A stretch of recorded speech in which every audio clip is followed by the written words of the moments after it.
What's up, guys? It's James. I am back from RBET Berlin. You guys may have seen over the weekend I flew out to this event in Europe for no reason other than to pursue my dream of competing in Yu-Gi-Oh!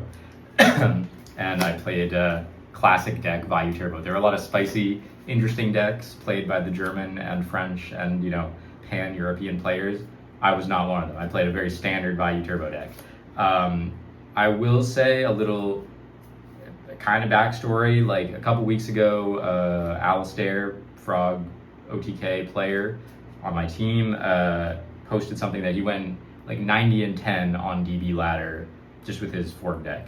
And I thought, hey, look, I'm not gonna let this guy just show me up like this. So I said, I'm gonna play 100 matches of Vayu just on ladder, because I feel like I've been switching decks all the time, and if I just super try hard Vayu, I'd probably do fine for myself, and it doesn't give me an excuse anymore. So I just played Vayu, and I think I went like, I don't know, like 90 and 20 or something like that. He beat me by a little bit, but I felt really locked in with Vayu for this event because of that, and I played, honestly, very standard list. So I'm just gonna go through the deck really quickly. Like, I know people say that all the time, but actually I'm not even gonna talk about anything. This is actually card for card a list that is on the channel already that I won the remote YCS with. But I will talk about a few things. One of them being that the Nitro Vayu deck, a lot of people at this event a lot of people actually came up and asked me, and it also was just cool to meet all these people from Europe. That's one of the reasons I wanted to go. But what I thought about that new Vayu deck, the one that premiered at Chicago. And honestly, I think that deck is very cool and an interesting idea for what it was. Like, all those guys are really, really skilled players. Shout out Matt K. And they also knew a lot of the other players that were in that tournament. I'll talk about this guy in a second. And they, I think, created a pretty good deck that could have a good matchup against what they perceived the meta to be there. If I had played that deck at this event, I think I would have gotten smoked, because I played so much rogue and so much just like other random crap that here are some cards that give the Nitro Vayu deck a tough time, and these are all cards that I encountered in the tournament. Kawakimiro Draco. I played a Trap Dragon deck. How are they beating that? Raiko beats that.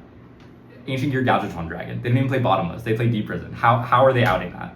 Like, there's so much random cards, and like, obviously if you're prepping for like top 2-3 decks, like, these aren't things that you're super like are in your mind that you need to prep for.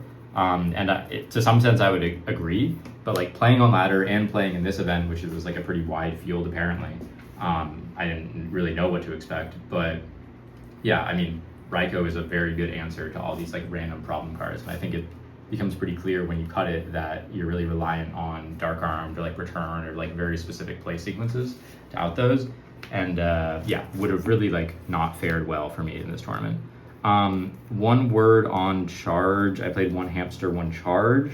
One thing that I think maybe gets overlooked in some of those discussions, so there's like a bunch of sort of just like raw factors of like why you might prefer one or the other. I mean, hamster's great to resolve against Blackwing. Charge is faster against the faster decks like Gigabytes or Frogs. Like, sometimes you can't guarantee that you're going to resolve the flip. It gives you mills even if your guy gets highest. But aside from all that, one thing that I came to really, why I ended up playing it basically, is that it helps a lot with my side plans, because against the faster decks, yeah, like Lightsworn or Gigabytes, like, you want to be able to side out the hamster, but then if you're just playing hamsters, and even if you're siding out 2 of them, then you really only have 3 Raikos as your like mill engine, and I think that's too little. I think you want a 4th piece, but otherwise I would have to side out the hamster. So, like, long story short, that's kind of why I ended up playing it. It also, in the mirror, dodges deck dev and like facilitates your Armageddon Knights a lot better, and Dark Armed. I didn't play Sork because I always find that card to brick too much, but obviously a strong card. I think that, honestly, right before the tournament, I was thinking whether I go back to like 1 oppression, 1 deck dev, or stay with it 2. I also kind of think that the 3rd Sirocco, weirdly, is a flex slot. I know people that watch my channel a lot will know that I've played lists with 2 in the past, but I kind of consider these 2 flex. But like, a lot of the cards that you might put instead are kind of just like more tech cards or more different types of removal, third deepers and whatever. Whereas these I consider two like additional engine pieces, and that just seemed kind of like better to me overall than playing some card that I thought might be better in some metagame way. But yeah, the oppression would have been good, I think, because I mean people are cutting down on deck dev targets in decks that are weak to it, and everybody like that is playing one of those decks is also siding like breakers and kaikus and tons of things that don't lose to deck dev. So I felt for a while that maybe the maining the two isn't the way. I think I mained one at like a YCS Providence a couple months ago. But yeah, the first 7 rounds of the tournament, actually every round of the tournament, except for the one match I played against Vayu on stream. I played one Vayu the entire tournament. I played 0 Blackwing the entire tournament. I played 1 Frog deck. So every match I boarded in double oppression. So I think I would have rather have the oppression. I'll go through my side and also talk about those matchups. The extra deck, literally so standard. There's no reason to change anything in this extra deck. You can figure it out. Look up some other deck profile, I don't care. I play Chimeric deck because I play Cyber Dragon. Hold on, we gotta save that guy for later. I spoiled it.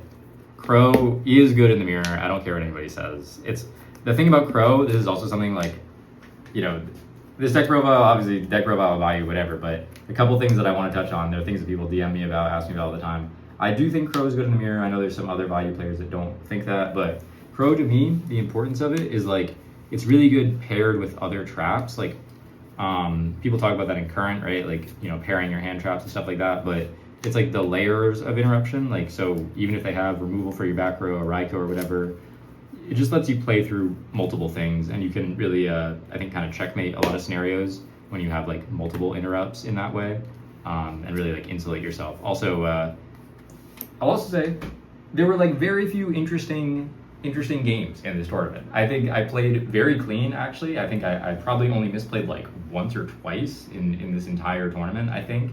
But one of the only interesting things that did happen was I played against a Twilight guy. Played 2 Twilight decks, actually. One of them was my loss in round 3. I believe his name was Florian, and he was a pretty strong player. I think he ended up getting 18th, so sucks to him. But we had a nice match. I got 2-0'd savagely. He milled double wolf game 1. But, and he had the JD Kaiku combo game 2. But, yeah, I think one of my misplays was in that game 2. But then I played another Twilight guy, and I did not misplay, and it was a very weird game where I dust shooted him, and I do dust shoot a lot this tournament, by the way, especially the back half. Dust shoot like every match, go figure. But I dust shoot him, he had like double crow, dark armed plague with like a light sworn on the field, so I had to send the dark armed, and many turns later, the game goes on for a long time, he ends up summoning a JD, drawing into it, summoning it, and he still has the crow in hand, and I have like Cyber Dragon, my own crow in hand, so I'm like really screwed. I'm like, he's pretty low life, but I know that I have to like top pick a Brain or Caius or something out this, otherwise like I'm just screwed.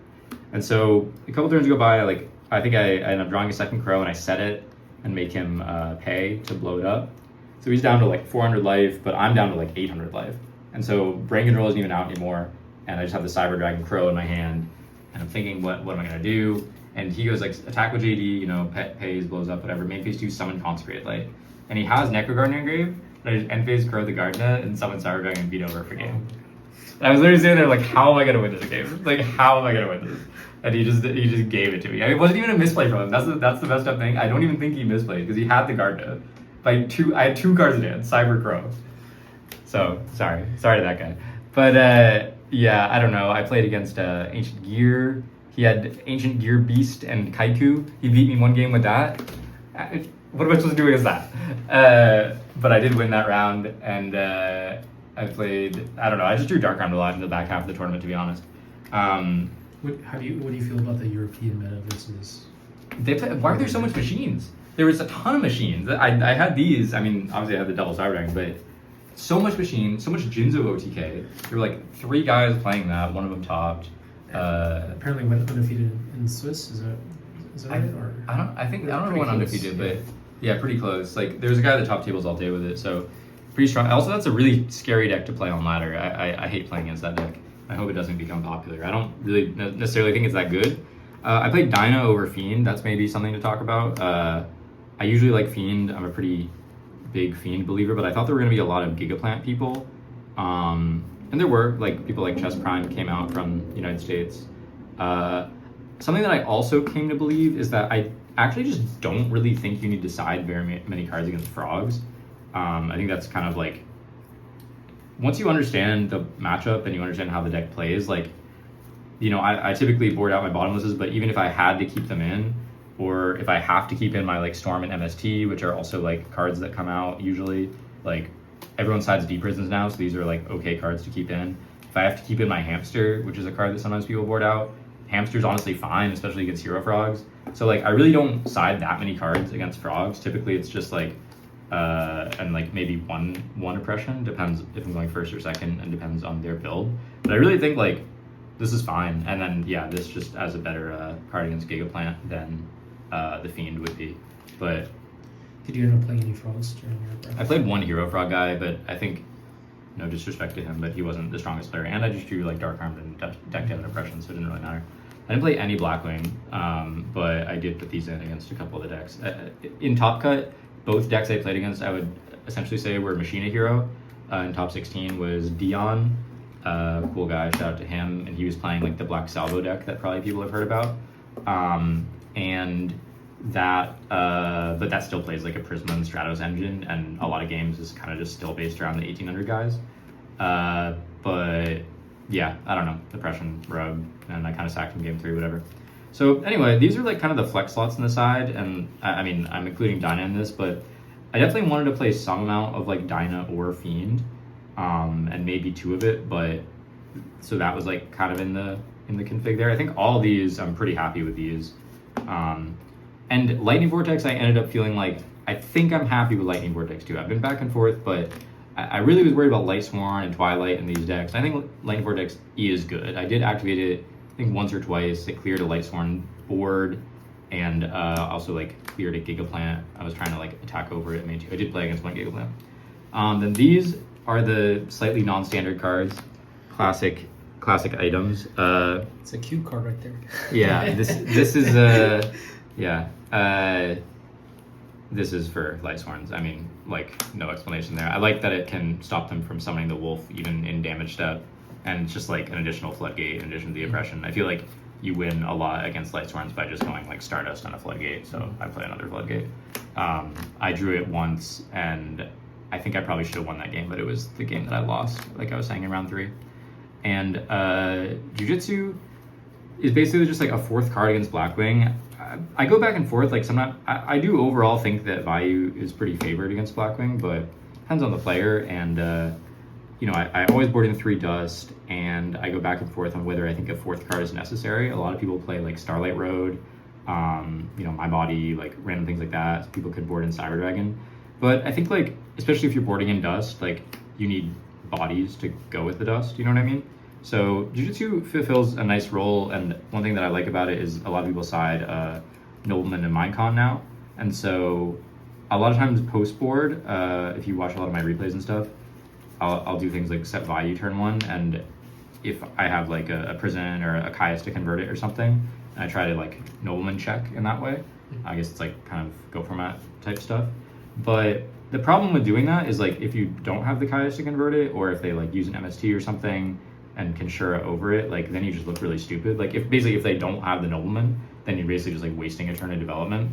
So Jujutsu is a card that you can set, and like you don't care if it gets Nobleman or Minecon, you don't lose out your engine, but also if they happen to swing into it, then it's a pretty big advantage swing for you. Like a lot of times also people will early game use stuff like Vayus or Kalutes or their littler guys to try to swing into it and stop the value of the Raikou. But if they get hit by this, they kind of get blown out. So it's an FTK. Yeah, it's getting your Vayu. I did not resolve it once. I did board it in a couple times, even against the Machina Hero actually, because I think it's good like under oppression as well. But yeah, other than that, it did not draw it at all, and I didn't play against any Blackwing, like I said. I think if I can remember my matches, maybe I have it on here somewhere. It was Ancient Gear, Machina thing, Gigaplant, Twilight, Hero Frog is in order, Trap Dragon, I used Solemn and Storm to negate Starlight Road, and I just hit like 5 of his cards to win that match. Twilight, round 6. Plant Hero type deck. I don't know exactly what you would call it, but I just socked the hell out of him. Round 8, I played Vayu, and that was on stream. I think I played that match really well. Top 16 was like the Machina Black Salvo hero deck I mentioned, and then top 8 was also on stream, and that was like more classic Machina hero, and that was my loss. Just did not draw very well in my opinion. But yeah, pretty happy with my play. The community in Europe was awesome. I was really happy to go do that before I maybe stopped playing less Yu-Gi-Oh! You know, it was just nice to like meet all these people that I've been communicating with online, and they made me feel very welcome. Shout out to Phil and Danny. It was nice to chill with them, and really everybody I met there. Berlin was a nice city, and thank you to Darius and Keegan for organizing the event, and I got this cool map. So I don't know. I actually am really kind of enjoying playing Vayu, even though it's boring and I've played it a million times. But I was talking to someone there about this, and like, you know, I go through periods of time where I like cooking up and brewing new decks and trying to figure out how to counter the meta, even though I've been trying a million times to figure out how to counter Vayu, and I don't think there is one. But I also, you know, enjoy the like technical play, and so just kind of like really refining and locking in and playing the best I can with a deck that I know very well has like also been satisfying to me. And I was pretty sure I would do well at this event just because I've been doing so well in ladder, and I felt like, you know, I was really pretty focused on it. And so, you know, good to pop out and have a good result every once in a while. But that's gonna be it. Thanks, guys. Maybe we'll do some more content, maybe not. You never really know. But I hope you enjoyed the deck and my thoughts on the Vayu archetype that you know and love. Yeah, if anyone's looking for to pick up this beautiful playmat, James is selling it. Yeah, sure. You can reach out. Yeah, hit me up. All right. All right. Peace.